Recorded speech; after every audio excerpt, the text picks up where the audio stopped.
Hola, hola, hola, hola. Buenos días, buenas tardes, buenas noches, asimétricos, asimétricas, desde donde nos estéis viendo, cuando nos estéis viendo. Aquí estamos un miércoles más, 7 de la tarde, y estamos con el club de lectura asimétrico, por supuesto. ¿Qué tal? ¿Cómo estáis?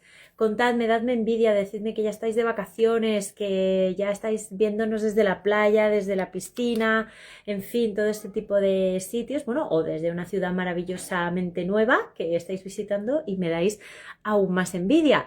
Bueno, hoy, como sabéis, venimos a hablar de este precioso libro, Arquitectura Daimónica, de Javier Martín de Bustamante. Vamos a estar con él, con Javier, y también nos va a acompañar nuestro queridísimo y ya asiduo de este club, Carlos Irisarri, a quienes estoy ya esperando por aquí a ambos, a ver si se asoman.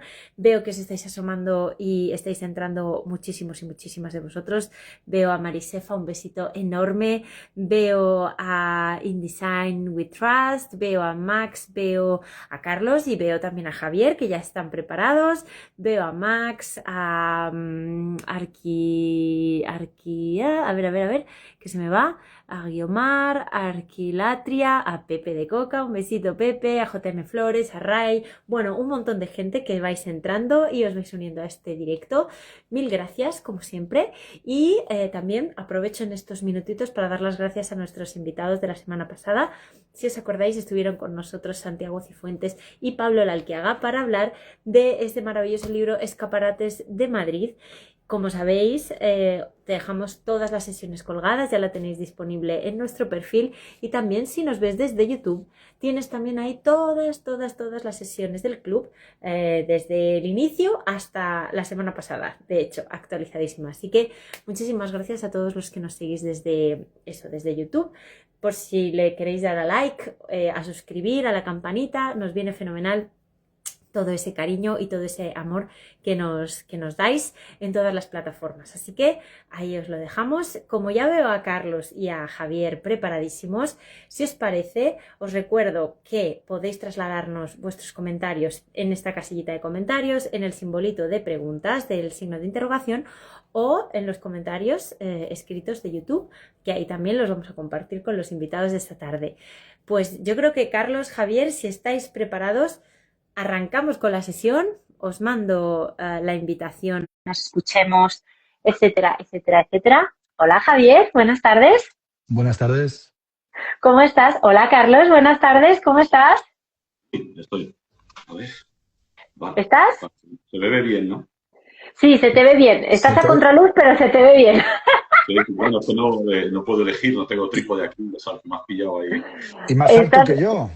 Sí, Javier, si puedes ajustar tu cámara, genial, porque así estáis los dos a la misma altura y no os tapan los comentarios. Puedes ajustarla un poquito como en vertical, sería genial, ¿vale? Vale.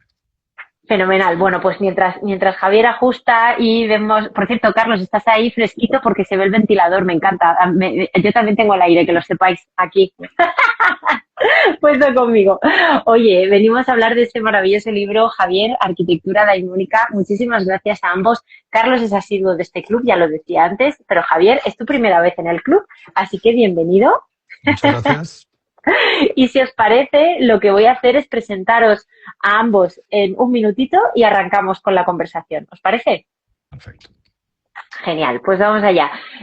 Javier, hoy tengo que empezar por ti y además voy a utilizar el texto de presentación de la contracubierta del libro porque me parece precioso y fantástico, así que voy a introducirte así. Dice así: Javier Martín de Bustamante, bilbaíno de nacimiento, rondeño, sentimental, cántabro por amor y madrileño confeso, dedica la mayor parte de su tiempo a la arquitectura y el resto al dibujo, el estudio y la búsqueda de la belleza. En su fin de semana perfecto se le podría encontrar con música de Monteverdi de fondo, en la sala de lectura, que fijaros qué sala de lectura maravillosa tiene ahí detrás, ¿no? Junto a la chimenea, cabeceando una siesta junto a Homero, Borges o Jung. Tras haber disfrutado de un paseo matutino junto a su mujer a la orilla del mar, siempre por la arena mojada de la ola recién retirada, donde las huellas de los pasos se desvanecen a los pocos segundos, dejando apenas un recuerdo efímero en su fracasado intento de inmortalidad. su tesis doctoral, de la que este libro conserva su título, obtuvo la mención cum laude. Y aquí está, Arquitectura Daimónica. Javier, es que me parecía una presentación tan bonita que la he utilizado completa porque me parece fantástica. Así que bienvenido al club y muchísimas gracias por Pues estar esta tarde aquí. muchas gracias a vosotros por editar el libro y por invitarme. Claro que sí. Y respecto no puedo a... decir nada parecido, ni de Monteverdi, ni de nada. Yo llevo 4 Pues- días buscando un libro de Anacleto. Y es verdad. Pues podemos decir esto. Carlos Irisarri, que lleva 4 días buscando un libro de Anacleto El caso del heliotropo. y que además es doctor arquitecto también, por supuesto, máster en política territorial, formándose en este momento también en antropología social y cultural. Ejerces, Carlos, tu actividad profesional en edificación, urbanismo y también valoración inmobiliaria. Eres profesor de deontología, historia del arte y la arquitectura, entre otras asignaturas, y autor de libros tan fenomenales como el que tenemos en esta casa, El arquitecto en perspectiva, o otro que también es maravilloso, aunque no de esta casa, El arquitecto ilustrado. Además, Carlos, realizas un trabajo maravilloso junto a Isabel Suárez Llanos en esa plataforma preciosa e increíble de Germinarc, un trabajo de divulgación y docencia de la arquitectura, desde la cual estamos felizmente hermanados y compartiendo vuestros éxitos también en este club que habéis venido varias veces. Así que, Carlos, bienvenido otra vez a este club. Y, oye, yo creo que la pregunta es obligada. No sé, Javier, ¿te animas a contarnos qué es arquitectura daimónica? Bueno, sí, claro, a eso hemos venido, ¿no? A contároslo y a convenceros para que os animéis a leerlo. Genial. Bueno, lleva gestándose mucho tiempo. Este libro es muy antiguo, realmente tiene casi desde que empezamos a dar vueltas sobre el tema hasta que ha salido han pasado 10 años. Y era una necesidad de contar una historia de la arquitectura diferente, no desde el punto de vista de la materia o de los espacios o de los volúmenes que se enseña habitualmente, sino de las emociones y los sentimientos que tienen los usuarios al habitar determinado tipo de arquitecturas. Y ese ha sido el reto. Es un reto que no sé si se habrá conseguido porque es un reto difícil, pero es por lo menos apasionante y muy entretenido. Lo que tiene es muchas historias que cuentan pues, estos ritos de paso, estos sentimientos, estas emociones. Y no es un libro poético, yo creo que es un libro histórico, entretenido, que une los mitos, porque tengo un hilo conductor, que es el templo de Apolo en Delfos, y lo que hago es explicar todas las características del templo con ejemplos de arquitectura moderna y de grandes arquitectos del siglo XX. Y básicamente ese es el resumen del libro. Oye, pues yo le voy a hacer entonces, Javier, la pregunta que tú hacías de si lo has conseguido o no.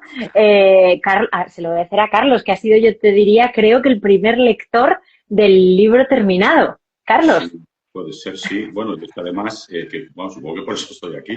Yo estuve en el Claro. tribunal de tesis de Javier. Y fíjate, Javier, me encantó la tesis y he hablado mucho con Javier desde entonces, porque alguna me ha llamado o cualquier cosa sobre cómo editar el libro tal, y el resultado final es fantástico porque la tesis estaba ya muy bien. Hay un trabajazo de depuración, de ilustraciones, de no sé qué, el resultado final está muy bien. Voy a decir una cosa también porque hoy me ha contactado un conocido de todo, no voy a decir el nombre, sobre el club de hoy. Y de qué vais a hablar, pero eso, ¿qué rollo es ese? Y tal. Digo, igual suena una cosa muy...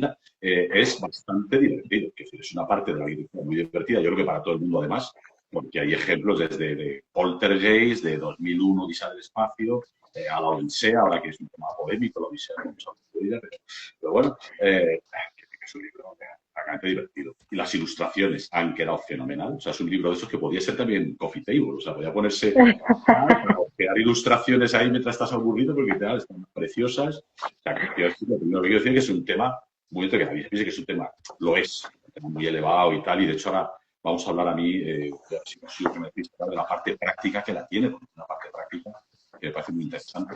Pero bueno, primero, efectivamente, el libro El resultado final se ve fenomenal. Ese hilo conductor, podemos discutirlo, porque a mí me parece más, ahora que lo he vuelto a leer, una especie de pasatiempo de estos de los que unías puntos y al final salía un retrato, salía un... Lo vas uniendo, Javier va soltando ahí puntos completamente inconexos, aparentemente, ¿no? No tienen nada que ver y los vas uniendo, joder, y después al final sale una cosa reconocible, ¿no? Y entonces más, no sé, un laberinto, es un libro muy ameno, muy divertido y muy reconfortante. Efectivamente para ver una parte de la arquitectura mucho más interesante que las que solemos poner los arquitectos en los libros. No. La verdad es que Carlos me lleva sufriendo también 10 años, ¿no? Yo no sé cómo todavía ha tenido, el verbo exacto. ha tenido el valor de decirte que sí a esta invitación, porque oye, yo no me ¿puedo contar una cosa en público? Por supuesto. No sé Adelante. Que sepáis, solo voy a advertir que esto después no se puede editar, así que lo que digáis aquí se queda. Pues de todas las vueltas que Javier ha dado al libro, cómo hacerlo, cómo hacerlo, hubo un momento en que pensó en fundar una editorial solo para publicar el libro. Javier, tío, ¿qué vas a hacer? No, porque es que lo que yo quiero, digo, lo que tú quieres le va a gustar. No hace falta que hagas. Y efectivamente, bueno, el proceso que ha sido. Bueno, es que hay que decir que la tesis tenía 450 páginas y se ha quedado en apenas 150, ¿no? Entonces, al principio todo te vale y quieres mantenerlo todo y conservarlo todo. Y entonces, para que no perdiera la esencia, pues ha sido un ejercicio entretenido, por decirlo de alguna manera. Es que es una de las cosas que más comentamos en este club, ¿verdad? Que las tesis no son un libro, o sea, son un documento, pero no son un libro. Entonces, en esa tarea, ardua tarea, yo diría una odisea para muchos autores, ¿verdad, Javier? Y Carlos también. Ese proceso de transformación, claro, pues al final dejas fuera muchas cosas a las que tú les habías dedicado mucha atención en la investigación, pero que quizá ahora condensando e intensificando pues se convierten o se transforman de alguna otra manera, ¿no? Pero a mí me ha interesado mucho el símil que ha hecho Carlos, ¿no? Ese unir puntos y de repente tener esa constelación que me parece una imagen muy bonita y no sé, Javier, si a ti te parece lo mismo como autor. Bueno, a mí también me ha gustado, tengo que confesarlo que yo al principio me hacía mis diagramas, yo soy muy gráfico y me hago las ideas, las intento aclarar con diagramas y salían unos diagramas completamente caóticos. Y al final pues ha tenido yo creo un resultado homogéneo, ¿no? Y sobre todo con el enfoque de que tiene que ser un libro de fácil lectura y para el público en general, ¿no? Yo creo que ese es el reto. Sin renunciar al rigor y al descubrimiento que es una tesis, porque hay un tema, ya sabéis que yo soy detractor, pero yo odio y amor al mismo tiempo a Le Corbusier, o sea que Le Corbusier que me parece odiosa de la máquina de igual que me fascina el arquitecto de Ronsard, el arquitecto de Saint-Hilaire, y joder, el punto de inflexión, la explicación más clara al cambio de Le Corbusier de una vida a otra, yo creo que es un descubrimiento de Javier, o por lo menos yo no lo he visto en ningún otro sitio, eso se cuenta en el libro, como efectivamente un libro que es comentado aquí, que Javier tiene uno de los pocos ejemplares que hay en el mundo, ¿no? Oiza tiene otro, tenía, vale. Hablé con el hijo de Oiza el otro día para ver si lo mantenían y me dijeron que sí, que lo tienen ahí, que no saben qué hacer con él, porque es muy grande. Por eso yo tengo alguna primicia que te puedo desvelar. Bueno, la cosa es efectivamente que ese libro le cambia, es el camino entre el módulo 1 y el módulo 2, que pasa del sistema métrico al sistema otra vez de codos y fiesta, y efectivamente deja de hacer esas máquinas para habitar y hace una arquitectura de producción. Es verdadera emocionante, porque efectivamente lo del Diamond, esto de la arquitectura de Muda tiene mucho que ver con las emociones. También un reflejo del cosmos de cada, cómo vemos el cosmos de cada época, cómo vemos estos edificios asombrosos que no tienen explicación más allá de el Goteanum, ¿no? Que tuve la suerte de visitarlo por casualidad con Rafael de Donzón hace años, de casualidad, edificios de todo tipo. ¿A quién se le ha ocurrido esto? Yo tengo que decir que he descubierto muchas cosas sorprendentes y además los descubrimientos son muy agradables, muy placenteros, porque no los descubres en los libros oficiales de arquitectura. Porque la arquitectura, o sea, no sé, la palabra arquitectura se usa para todo el mundo cuando quiere darle un poquito de caché a algo, la arquitectura de no sé qué, la arquitectura de no sé cuántos, pero precisamente por eso, como está impregnado todo de arquitectura, pues hay cosas que te encuentras sorprendentes, como igual que has dicho lo de Le Corbusier, que sí, que fue una lectura sosegada, que además no está traducido al castellano, al español, la arquitectura natural. Por ejemplo, saber que Dante tenía la sección áurea dentro del poema y que cuando Giuseppe Terrani hace el Danteum también está la sección áurea dentro del edificio y que además es el alma mater del edificio, pues te sorprende cómo analizando la Divina Comedia te das cuenta que un tío se ha dado cuenta que pues eso, la sección áurea está en el poema. Y cosas así, ¿no? Hay algunos descubrimientos muy sorprendentes que no quiero revelarlos todos para que se quede para el final, pero bueno, cenizas que se han usado, cenizas de arquitectos que se han usado para hacer obras de remate de sus obras inacabadas y cosas así. Pues o sea, no es un libro de casas embrujadas en absoluto. Que las hay también.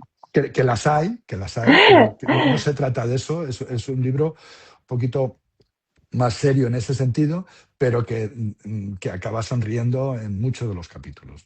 A mí me gustaría, sin hacer mucho spoiler, sí que nos dierais entre los dos, comentarais, ahí cruzando también las preguntas de Carlos, que sé que tiene preguntas porque ya le conozco muy bien y ya las tiene ahí preparadas, que les lleváramos un poquito a los que nos están escuchando y a las que nos están escuchando por el recorrido que planteas, Javier, o que propones, Javier, en el libro, que yo creo que es muy interesante y, insisto, sin desvelarlo todo, ni mucho menos, pero sí que para que se hagan una idea de lo que se van a poder encontrar.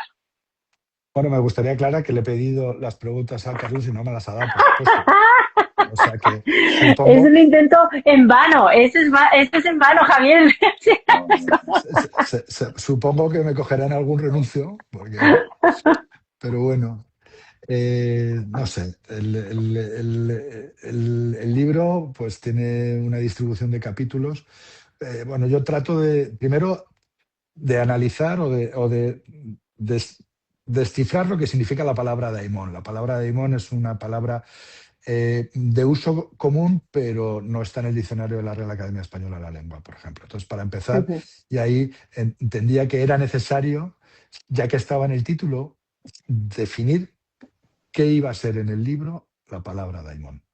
Y bueno, eso yo creo que es un capítulo un poco aparte, porque es una especie de introducción, pero que a partir de ahí empezamos a hablar del templo de Apolo en Delfos, hago una caracterización del templo, saco una serie de características, hago un canon de las características del templo y a partir de ese canon voy cogiendo cada una de esas características, cuento una historia de la antigüedad clásica, un mito y luego una historia de la arquitectura moderna con un arquitecto de reconocido prestigio. O sea, yo creo que todos los arquitectos que salen aquí son absolutamente imprescindibles para no solo cualquier estudiante de arquitectura, sino para una persona más o menos culta del siglo XX. Y evidentemente hay obras que son obras muy conocidas y obras que no son tan conocidas de estos autores, porque me centro precisamente en las características que dan significado al del que estamos buscando. O sea, lo que quiero decir es que si la historia de la arquitectura se escribe desde los sentimientos del que habita esa arquitectura, probablemente habría grandes edificios que no estarían en la historia de la arquitectura. Sin embargo, otros edificios, o sea, la gran arquitectura o alta arquitectura, pues hablamos de cabañas, por ejemplo, de cabañas de niños, de cabañas de porqueros. Entonces hay un capítulo dedicado a las cabañas, es algo pequeño. Otro artículo dedicado a las puertas, a las entradas, qué característica tiene que tener una entrada. Estoy empezando al revés, creo que el de las cabañas es el último y el de las puertas el penúltimo, pero bueno, la génesis de los proyectos, el sueño de la razón versus el sueño de la intuición. Evidentemente, en este libro abogamos por el sueño de la intuición, entendemos que es mucho más rico y que los resultados son mucho mejores y cómo llevar a que los sueños sean realidad. Luego, la muerte del sótano es un capítulo dedicado pues eso, al rito de paso de iniciación, de que toda vivienda es una apuesta de vida, un antes y un después, más ahora que comprarse una vivienda cuesta un mundo, pues en la antigüedad clásica había una serie de ritos imprescindibles para iniciar una nueva vida en una nueva vivienda, y aquí básicamente el rito imprescindible es conseguir que te den una hipoteca y que pues, el interés fijo o variable, no lo sé, y luego pues el barrio, sí, da igual, con tener una vivienda vale. Pues ese tipo de cosas, o sea, hablamos del dolor sutil que puede causar vivir en una promoción sin alma, y eso no se nota, no te van a decir los médicos que tal, pero ahora que estamos hablando de energías, de casas de ahorro energético, de consumo casi nulo, pues en este libro hablamos de eso, de casas que emanan energía y consiguen que los usuarios puedan recargar sin necesidad de acudir a terapias, a yogas, a ese tipo de cosas. Y no sé si me he dejado algún capítulo más, pero bueno, básicamente ese es el recorrido. Carlos, te toca, te dejo paso. Joder, no he podido comprobar porque no tengo mi biblioteca a mano, pero el concepto de daimon, yo lo del daimon, efectivamente, que no es una palabra al uso. Yo la conocía o donde he leído tal es en Kipling. Y Kipling, claro, porque pues, seguramente por lo que cuenta Javier aquí, daimon es una palabra que seguramente venga de la India, venga de Kipling estaba ahí muy enfocado. Y no recuerdo, yo creo que es en la autobiografía de Kipling, que es un libro precioso, cuando habla de su casa, es cuando usa mucho la palabra daimon. O sea, que es una palabra muy ligada a lo doméstico, pero además a lo doméstico en relación con el habitante que está dentro de su propio daimon. Él se ve muy reflejado en la casa que compra, la que se mueve. Y yo creo que va por ahí. Y eso, yo lo sé un poco lo bonito. De ahí surge la gran arquitectura. La arquitectura, ahí vamos a leer en la página 94, una propuesta que a mí me gusta mucho, como sabéis también que estoy un día batallando con cosas parecidas. No parecidas desde otro punto de vista, ¿no? Pero, pues no es en la página 94, maldito sea. ¿Dónde lo he visto? Te diré que estuve en la casa de Kipling, ¿eh?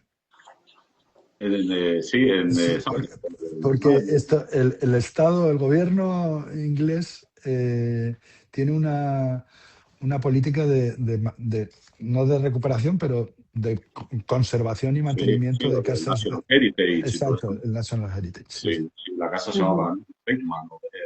No lo sé, pero nos surgió también de casualidad y nos fuimos para allá a verla y maravilloso. Qué suerte. La de Laures de Arabia también la tiene conservada, tiene un montón. Se podía hacer. Bueno, ahora mismo en Madrid hay una gran polémica con Wellingtonia y no se gasta cosas con conservar dos casitas que tenemos ahí en la memoria. Bueno, ahora mismo es increíble, he anotado mal la página. Es un poco una parte aplicativa, ¿no? Como hablas de la arquitectura, efectivamente, tiene que superar ya los espectáculos y las vanguardias y tal, y efectivamente atender al ser humano, ¿no? Porque yo siempre defiendo una arquitectura contextual, pero ya no solo en el espacio, en el tiempo.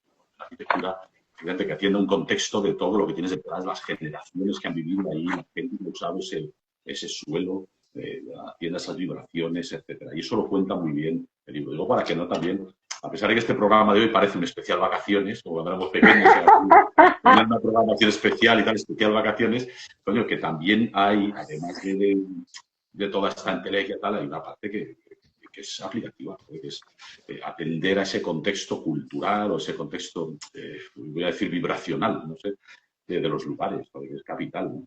Mira, aunque parezca así un poquito... Yo creo que el tiempo me está acabando de dar la razón. A mí me costó muchísimo conseguir un director de tesis. Vale, al final tuve un codirector que fue Carlos García Gual, bueno, Fernando Espuelas, que era el director de la escuela, fue el que al final, como llevaba la escuela de doctorado, no encontró a nadie, dijo, bueno, pues te llevo yo la tesis y a ver qué sale. Y luego, pues di con Carlos García Gual, traductor de la Odisea, ya que estamos hablando de la Odisea, para mí la mejor traducción actual, académico de la lengua. Y le fui a ver, le conté mi película y él me dijo, yo no sé nada de arquitectura. Y le dije, no se preocupe porque esto tiene de arquitectura mucho, pero sobre todo tiene muchas cosas de otro tema que es el que usted es experto. Bueno, me la cogió y me enriqueció mucho. Lo que decía del tiempo, me está dando la razón, es que antes era una cosa rara, no quiero nada que sea esotérico, ni con S ni con X, no quiero cosas raras, de energías, de vibraciones, de sentimientos, y ahora yo creo que cada vez más ya la gente está cansada de la arquitectura paramétrica, de la foto bonita de Instagram, pero que luego, pues eso cuando entras en la casa dices, bueno, esta es la foto de Instagram, y luego ya, ¿qué tenemos del resto de la casa, ¿no? Entonces, yo creo que también el usuario o el cliente necesita que le hables de otras cosas, no solamente de que si va a tener un proyector o una tele o si va a tener... Entonces, cuando tú hablas de eso, y luego hay otra corriente independiente de la longevity, que todas estas cosas no las trata directamente, pero que los ingleses son muy buenos para eso. Los ingleses, hay arquitectos ingleses que cobran una barbaridad por analizarte las vibraciones, pero no con 2 palos de olivo y radiestesia, sino un poco con un conocimiento de los usuarios, un conocimiento de la casa. Y bueno, y esto no es un manual, porque no está con ese planteamiento, pero sí que eso ya empieza a existir y ya empieza a ser demandado por un determinado tipo de clientes. Bueno, es que los británicos tienen un concepto de lo doméstico asombroso, muy ya años, por eso conservan también mejor las casas, ¿no? Pero vamos, tengo alguno por casa, algún libro que me he comprado por curiosidad, porque tienen montones de manuales de sea usted detective de su casa, que tengo alguno. O sea, pero vamos, simplemente investigue usted de cuándo es, quién es el arquitecto. Bueno, es maravilloso, sí. Montones de manuales, vamos a mira, una cosa asombrosa, y de ahí para arriba, claro, efectivamente, para llegar a lo que dice Javier, desde lo más pedestre. Sí, señor. Oye, voy a aprovechar para hacer 2 preguntas. Interrumpe, me pasan una nota. No, joder, aquí ha habido una oportunidad perdida, Javier, que era que haber hecho un índice de personas citadas. Porque, o sea, no sé si has hecho alguna Excel, ¿no? O sea, ¿cuánta gente se cita? O sea, de todo tipo, además, a literatos, escritores, pintores, ilustradores, filósofos, pero diversos. Pero qué pena no tener un índice de vez en cuando, decir, a ver qué dice Javier de este. Para la segunda edición. Que sepáis que me lo acabo de apuntar aquí como índice onomástico fundamental para la reimpresión, que seguramente habrá que hacer. O sea que... Hay literatos que no están, o sea, Melville o es Mark Crompton o que sé, William Blake, hay de todo. Me da rabia porque es que es muy buena idea, no se me había ocurrido. Pues a mí también me da rabia porque eso es algo que se puede hacer perfectamente sin problema. No, porque me da rabia porque además yo represento este soy el punto de vista del lector. Lo está leyendo y digo, qué pena, macho, para cruzar ahí y tal. Y luego también hay otra cosa que me vais a decir que igual voy a hacer un spoiler, ¿no? Pero estáis preparando, Javier, estás preparando un spin-off, porque había otra parte de la tesis muy curiosa que tenía un capítulo entero que aquí ha desaparecido. Sí. Lo digo. Bueno, no lo digas. No lo digas porque esa es una de las cosas que queremos que Javier haga, si estamos hablando los 3 de lo mismo. Ha desaparecido precisamente... Empieza con T y acaba con T. Exacto, esa. No lo digas. No digas más. Bueno, pues que sepa el público que ahí había una parte que efectivamente era un poco extraña en la tesis, un poco aparte, y que está muy bien sacarla y hacer un spin-off. Y que espero que haya un librito o un librazo o lo que sea en el futuro. Javier. puede quedar muy bien. Bueno, te diré que he acabado exhausto de este libro, pero vamos, cuando me recupere empezaremos con el siguiente rápidamente porque está ya muy, muy avanzado. Muy bien. Está muy avanzado. Pues me alegro también, Carlos, que me digas estas cosas, sobre todo delante de María. Bueno, sabes que, perdonad que está sonando el teléfono de fondo, pero sabes que esa propuesta estaba encima de la mesa desde el principio, Javier. O sea, esto no es una propuesta de Carlos, pero está ahí y la idea va a ir seguramente adelante cuando tú descanses de este proceso del libro, bueno, descanses, que ahora ha empezado, como ves, pues toda la parte de contárselo y compartirlo con el público, que es la parte, yo creo que la más importante, ¿no? Ahora. Sí, y además la más curiosa, porque en el fondo tú crees que esto de editar un libro es un tema de ego y tal, pero luego te sientes completamente indefenso cuando tienes que hablar con desconocidos de tu libro, ¿no? O sea, yo a mí, todos los que me rodean están hartos de mí en este sentido, y mi mujer y mis hijos no hace falta ser en el libro porque han estado ya viviendo cada 10 minutos, oye, mira, esto no sé qué, oye, esto no sé cuánto. Pero luego, claro, además es un tema que hay gente que te dice, bueno, pero ¿tú te crees esto? Me han llegado a preguntar, ¿no?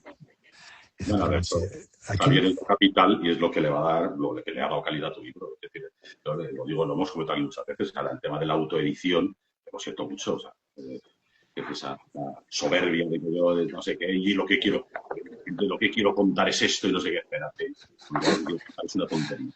Es decir, el trabajo del editor, el trabajo que hace María y que hace Juan, es enorme. Absolutamente. Y toda esa decantación de ir contando a los amigos, yo siempre, la gente cuando me dice, joder, pero ¿y esto tal de las tesis? Lo que hemos hablado. Coño, no publiqué la tesis. La tesis ya está ahí para investigadores. Pon en un libro lo que le cuentas a tus amigos cuando sales a cenar y te preguntan de qué va la tesis. Cuéntales lo que realmente les interesa. Y eso es lo que hay que sacar en un libro. Eso es lo que tiene valor. Y absolutamente. Es lo que se ha hecho aquí, te ha dado un huevo, ha tardado mucho, pero joder, el resultado valió la pena. Sí. Bueno, he hecho otras cosas mientras tanto, ya sabes que los arquitectos básicamente lo que tenemos es pluriempleo. Unos escritos y otro yo, esto de Aresio de Ronda, sigo por alguien y se quedan con otros temas, me imagino. Así es. Sí, pero desde luego ha merecido la pena. Nosotros estamos contentísimos por la parte que toca asimétricas, desde luego. Y ahora, pues eso, toca, que los lectores y las lectoras que están ahí detrás lo lean y también puedan unirse a esta conversación, que en realidad es lo que se hace, ¿no? Cuando se pone un libro nuevo encima de la mesa o en la librería, es para que se hable de este tema y se traiga al debate conjunto, que yo creo que es muy importante. Y me ha gustado mucho, Javier, dos cosas que mencionabas. Una que tiene que ver con la lista de personas mencionadas que decía Carlos, con ese índice nomástico. Ese cruce de disciplinas que ya desde el principio, desde la tesis, tú lo propones, lógicamente, con tus dos directores, y todo lo que da vueltas y gira en torno a este asunto, y que tiene muchísimos vectores de entrada, que la arquitectura es, digamos, como su expresión espacial, pero hay muchos vectores de entrada, ¿no? Así es. Lo más divertido de escribir este libro es todo lo que lees para poderlo escribir, ¿no? Exacto. Y entonces, pues, porque al final los libros, yo soy de los que empieza por el final, empieza por la bibliografía, digo, coño, este libro puede ser interesante, este título no sé qué, y entonces descubres muchas cosas y te pasas el día leyendo. Entonces sí que hay, pues eso, pintores, escritores, escultores, poetas, ensayistas, filósofos. Javier, tu mérito, no es que te pases el día leyendo, que además hoy está de moda, en general salen libros que a mí me ponen un poco nerviosos. Hay gente que de un tema recopila todo lo que hay y luego lo irá como puede. Tu mérito es cómo está hilado. O sea, es decir, es unir puntos. Ya he abierto una página al azar, 130 minutos. Da igual la que coge. Aquí se habla de Adolf Loos, gran arquitecto, Noyer, el teórico francés de no sé qué, Henry Thoreau y su Walden, de Peter y Alison Smithson y de Cantinflas, en la misma página.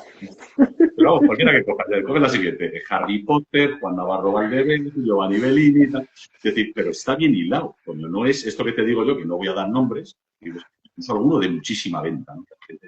Que, joder, este tío lo único que ha hecho es coger aquí un toque de todo lo que ha leído, que hay que leer mucho, como dice el Javier, pero que joder, tiene que estar unido, tiene que estar hecho ese pasatiempo de unir puntos para que el lector no se vuelva loco y que para eso el lector se puede leer todo también y ya está.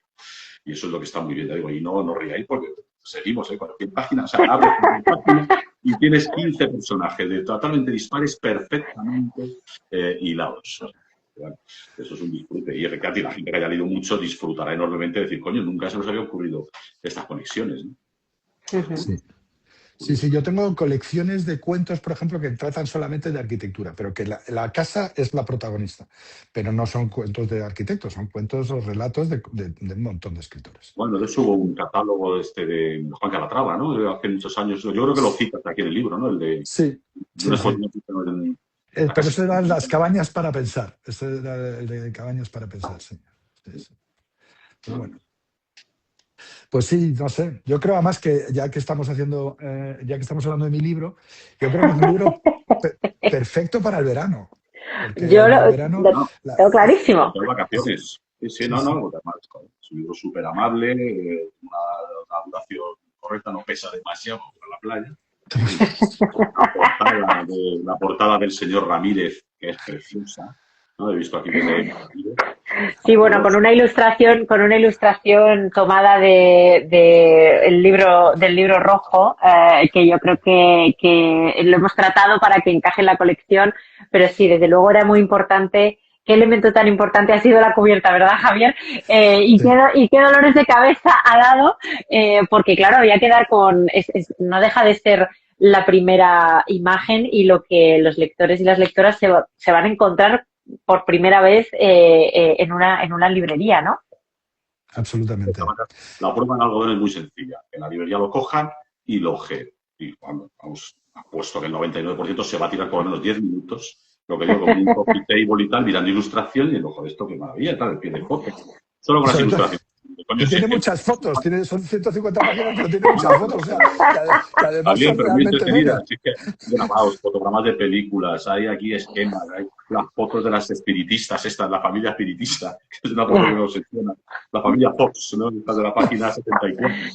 Sí. No sé si se ve aquí, lo enseño.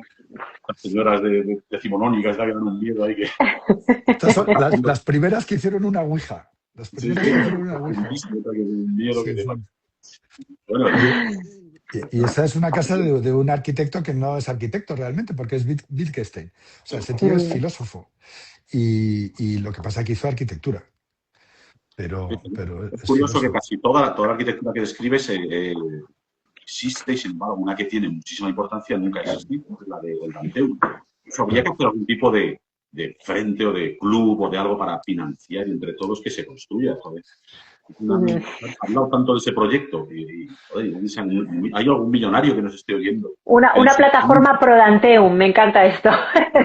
Mira, haga un Danteum para que, yo que sé, hagamos ahí una fiesta todos desnudos y con vino. Una bacanal montamos. No, pero es verdad, coño, ¿cómo a nadie se le ha ocurrido? Joder, como son los italianos, además. Como son los italianos. La pedería es mismo.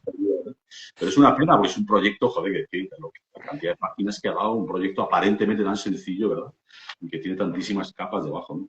Bueno, y luego que tiene una memoria del proyecto, pero yo me la leí en italiano, bueno, falta una parte de las 3 del cielo, el purgatorio y el infierno, falta una parte, pero la memoria es maravillosa.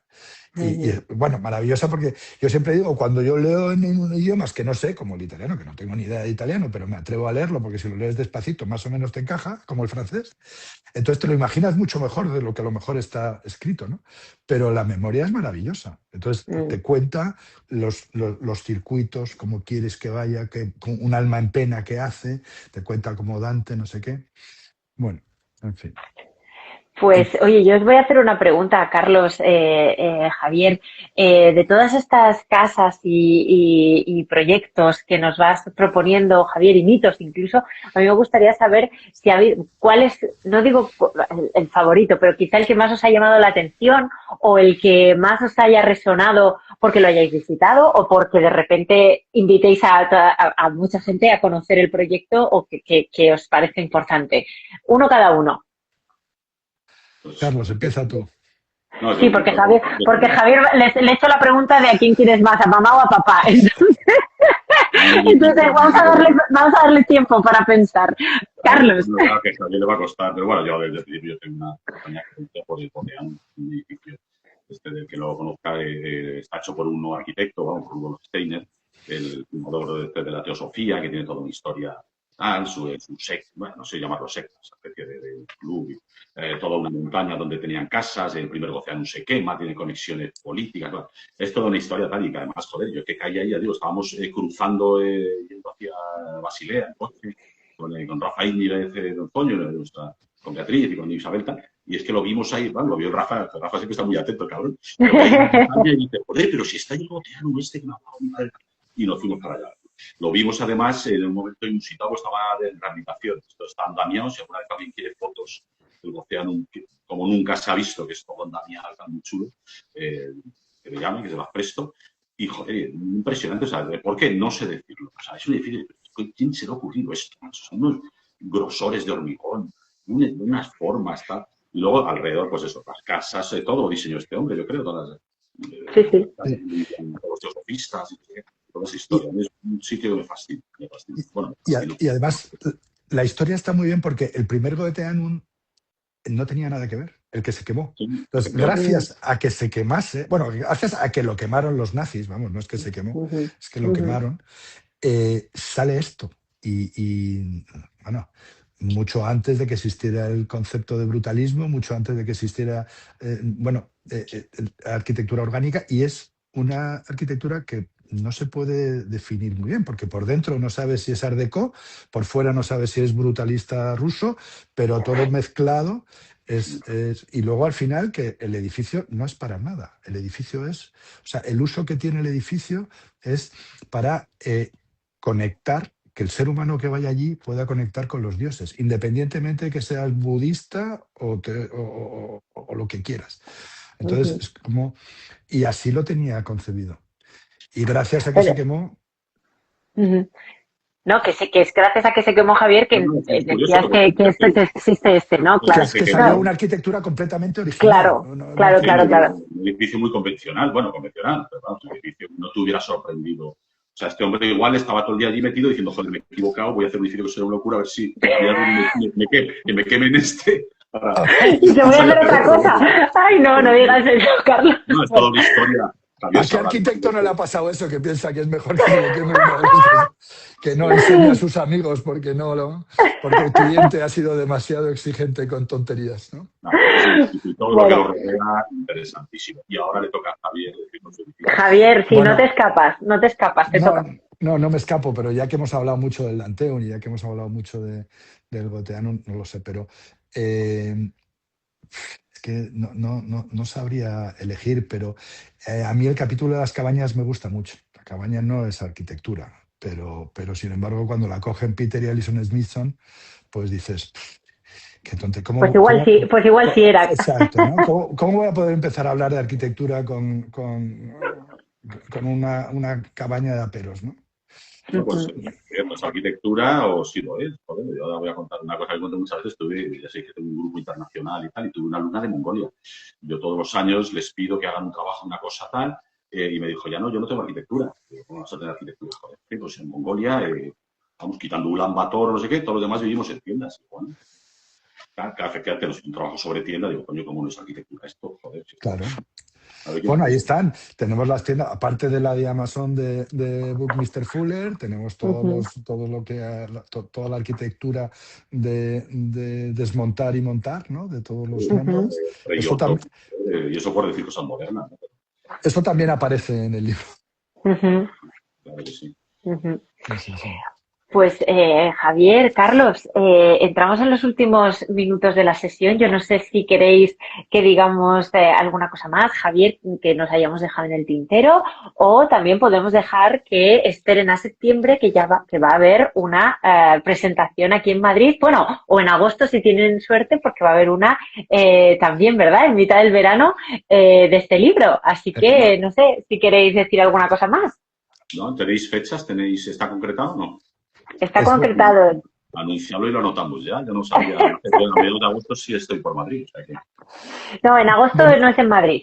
En agosto va a ser un una lectura de verano en Cabezón de la Sal, en una librería de Viejo, donde cada vez que vamos al mercadillo de Cabezón, una vez que terminamos de comprar las lechugas y los tomates, nos pasamos por la librería y siempre cogemos algo. Es una chica que tiene un gusto eligiendo libros de segunda mano, que yo no me lo explico de dónde los saca.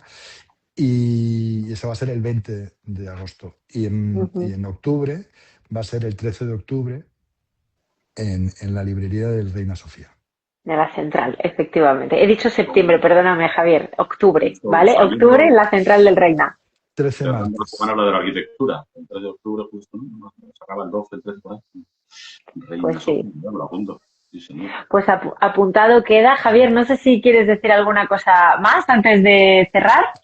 Bueno, darle las gracias a Carlos otra vez, darte las gracias a ti y bueno, y desear que los lectores se animen y que si les gusta, pues que lo regalen y que lo compartan, porque yo creo que es muy interesante. Bueno, te diré que en los tiempos que corren, leer es cada vez más difícil. Entonces, he hecho un epílogo que tiene un título que se llama A modo de resumen por si te quedas a mitad de camino y no llegas hasta el final.